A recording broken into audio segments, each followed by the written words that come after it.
Welcome back. This is Book Talk Tuesdays with Tracy. I have discovered that is a little bit of a tongue twister. But in any case, we're back to talk about books. And last time we were talking about my book, Play It Again. And I talked a little bit about the inspiration for the book, how I wrote it over a long period of time. It was my first book.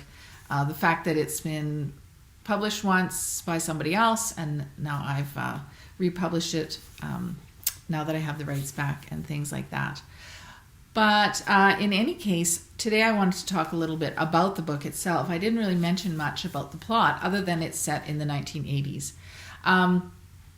So I started writing it in the 1980s, which is how it ended up being set there.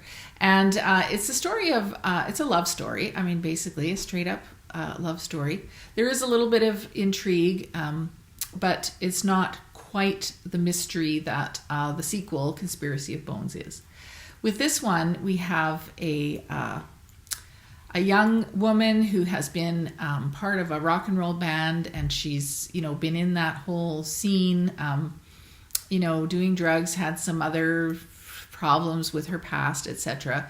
Currently a university student.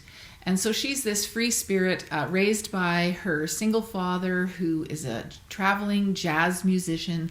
So she's grown up with music all her life, and she's grown up with her dad, who's quite a bit older, and his band. And so that's been her whole life, sort of this vagabond life of music.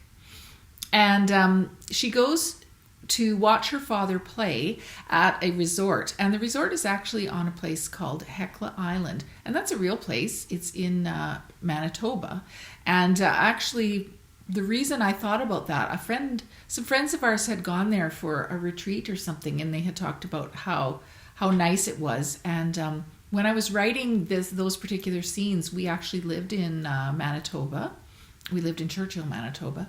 And so I thought, that would be a really good place for her to go to listen to her dad play. And so I did have to do some research about Hekla Island, but of course in those days I had to write and ask for information, which was mailed to me so I could find out about the place. In any case, I digress. The main character, Deanie, goes to Hekla to listen to her dad and his band play.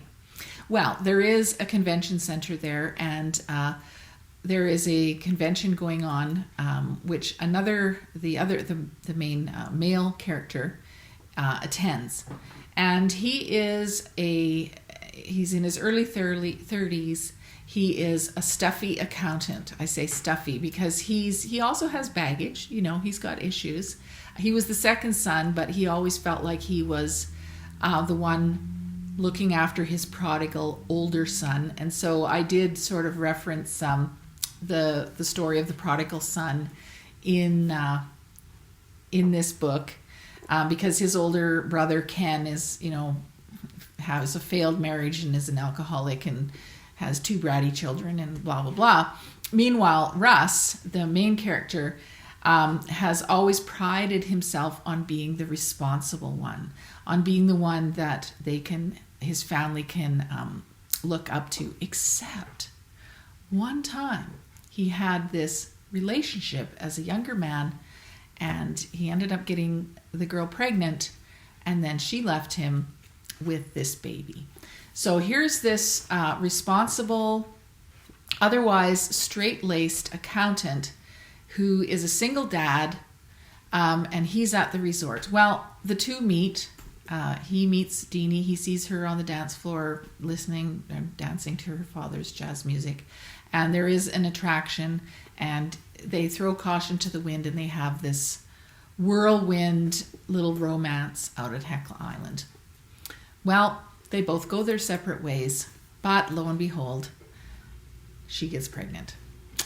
Also, one of the reasons why it's called Play It Again, because for us, this is like a bad movie happening again. Are you kidding? This happened to me once as a young man, and now it's happening again. He can't believe it.